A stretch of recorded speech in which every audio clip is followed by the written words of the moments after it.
Hello kawaii people!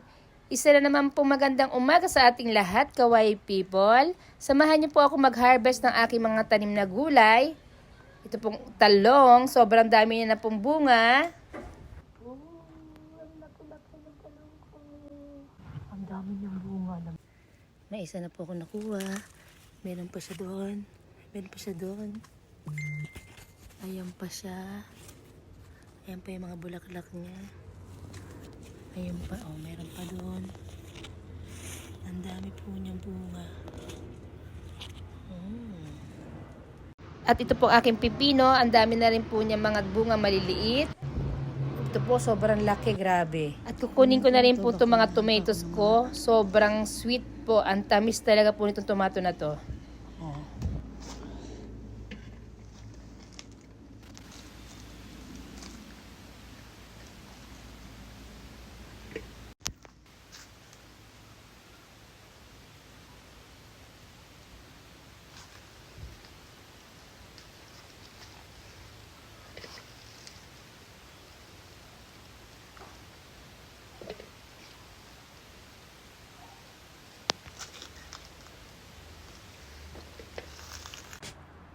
Tapos ko po mag-harvest ng aking mga tanim na gulay. Sinampay ko na po itong mga nilabhan ko kaninang maga para po umabot pa sa init ng araw. Kasi mukhang dumadag-im na naman po, dumidilim na naman yung langit. Nagaya po yung dalawang kawaii kids sa park or sa Coen. Kaya po isinama namin sila. Pati po si Ray, sinama na rin po namin. Bila na nga lang po umiyak si baby A ko.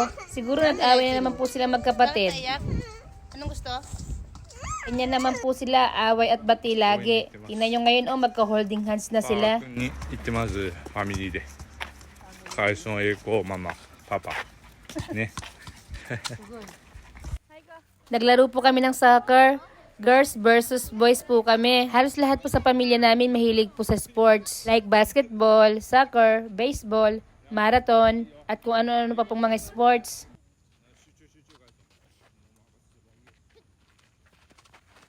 Ang nahihirapan sa asawa ko, ayaw mo na itali si Ray bago maglaro. Hawak-hawak niya habang tumatakbo siya. Kaya sabi ko sa kanya, itali niya muna sa may upuan para makapaglaro siya ng ayos. Si baby Ego, ang galing po. Paglaki po siguro nito, magiging soccer player na din to. Tuwang-tuwa ang mami, nakashoot. Nauhaw na po yung mga bata, mabuti na lang may dala kaming otsa.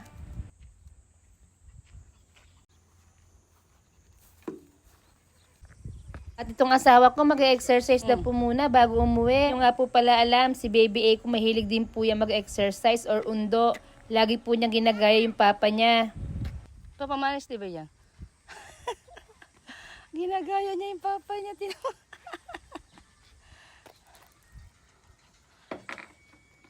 Ginagaya. Ang galing. Very good. Ginagaya. Alam na kung kaninong anak.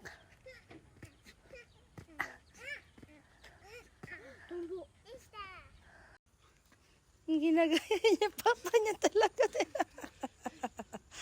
Ang cute.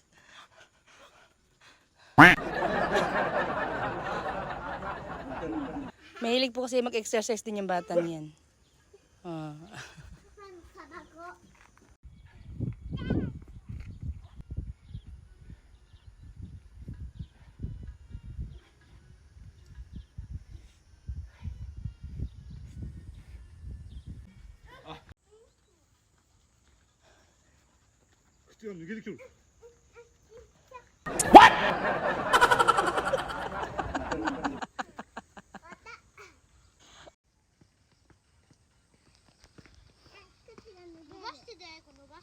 Nabasondayo?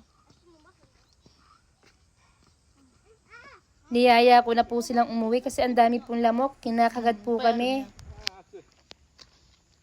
At pag uwi nga po namin, tinulungan po ako ni Ate Ray mag-prepare ng dinner namin for today. Ang dinner po namin for today is yakiniku. Ganyan po kami mag-prepare ng pang-yakiniku namin dito sa bahay. Nilagyan po namin ng newspaper or shimbun para po yung talsik na langis dyan sa shimbun pumunta para po mabilis siyang linisin.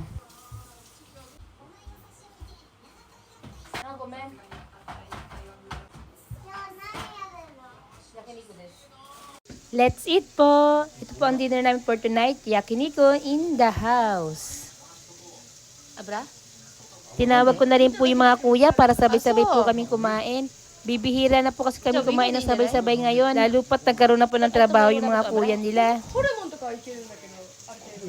Kunya po pala sa yakiniku tare, ito lang po ang pinakagusto kong sausawan. Sile, lalagyan ko po ito ng suka, toyo, shokosho, at saka black pepper. Ayan lang po ang gusto ko lagi sausawan ng yakiniku. Isa po itong way para makapag-banding po din kami ng buong pamilya. Kaya po, once in a month, talaga nag-yakiniku po kami. Thank you for watching. Bless us all. Bye-bye.